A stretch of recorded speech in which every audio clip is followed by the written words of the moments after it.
I have felt like George Bailey all week. To be able to witness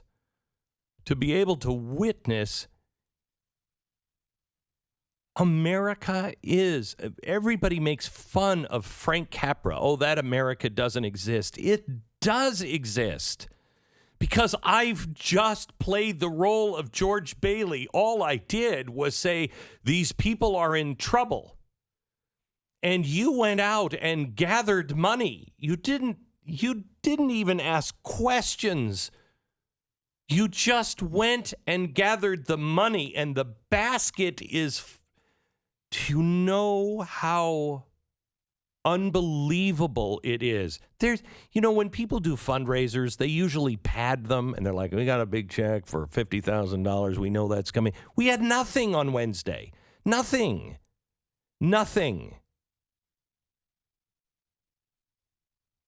And you just went out and said the people of Afghanistan are in trouble. And look at what you've done.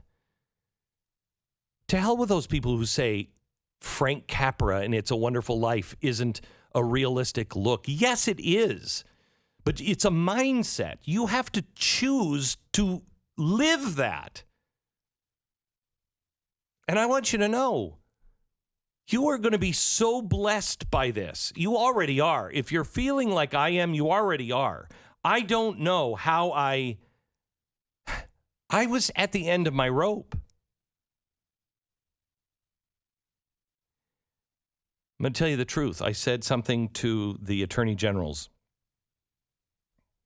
when I spoke to them this last weekend. And I said, I'll tell you, but there are many things that I believe that I shall never say, but I shall never say the things that I do not believe. I'd never say this on the air.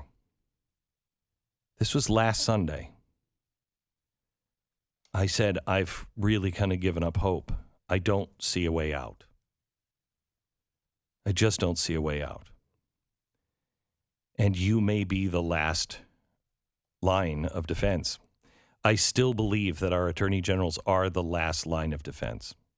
That's it. If they don't stand up and we don't stand up state by state, it's not going to happen. But I didn't. I thought more people were just past it.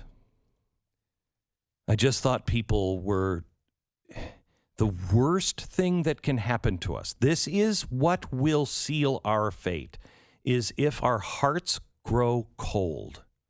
When man's love for man waxes cold, we're done. When we lose our Judeo-Christian value on life and decency, there's nothing that can be saved, and we wouldn't deserve it. And we will go down the road. We will be the darkest nation. We will make Nazi Germany look like rookies if that goes cold in us.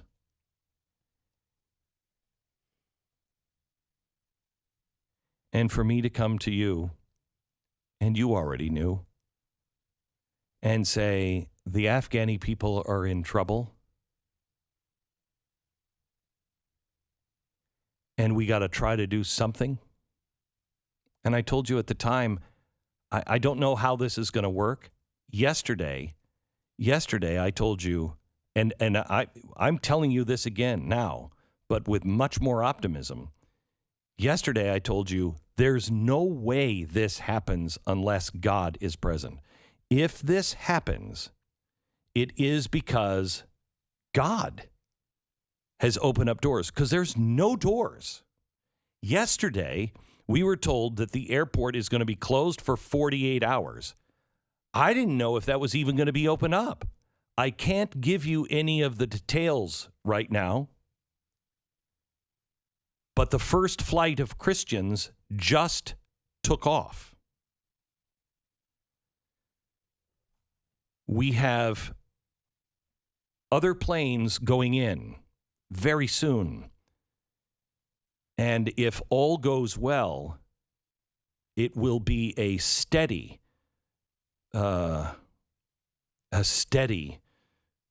landing and taking off of airplanes.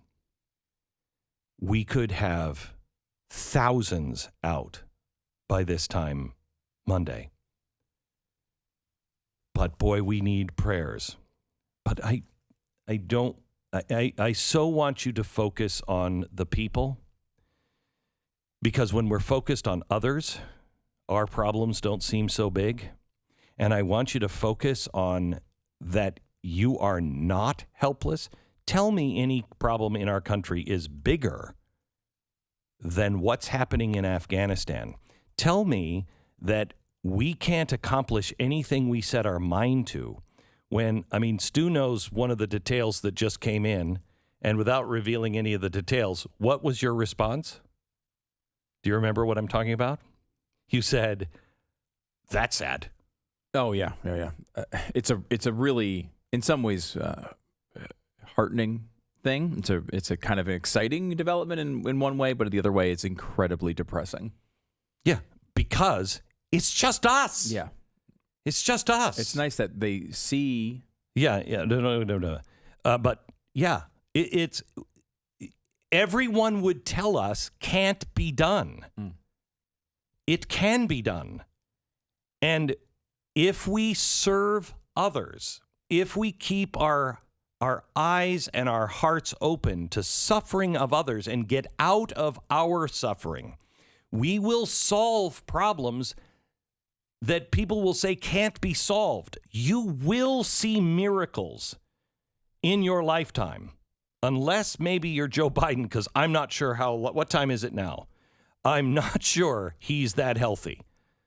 But in your lifetime, you will witness Moses-style miracles. And I'm telling you, if we get 3,000 of these people out, it's a Moses-style miracle. You don't know the briefings that I have had in the last 2 days.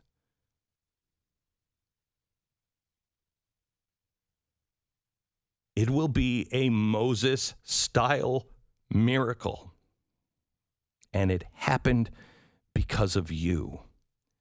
Don't you dare give up hope. Don't you dare let anybody tell you. You know what's going on. We are a nation, out of all of the principles that we have, the one that makes us so noble is we never leave people behind. You know what I've thought of last night? The people who are currently running things in Afghanistan, our people, in our name, you know who they are? They're the guy who stood at the top of the stairs on the Titanic, if you saw the movie Titanic, and he closed and locked the gate and said, sorry, you can't come up here. It's first class. He's the guy. What's happening right now is we have somebody who is either just following orders or just doesn't see people as people. When we're in an emergency like this, we're all the same. That's why people who really disagreed with each other, we were so divided on September 11th, but on September 12th, we were all one. We were all Americans. Kids who were not alive or can't remember September 11th, they don't have the blessing of remembering September 12th. September 12th was the greatest day in my lifetime in American history. It was tragic. It was sad. It was full of tears. But you know it. If you're my age, you remember it. We would stop strangers on the street. Are you okay? We comforted people we didn't even know. We were the most Christ-like. We were the most American I've ever seen this nation. And it lasted for days. Don't let that go out of your heart. Don't close your heart. Don't close your heart. I don't know why I'm telling you this. Tell your friends this. Your heart is more open than I thought, and your heart is more open than mine. Thank you for giving me my hope in the future back.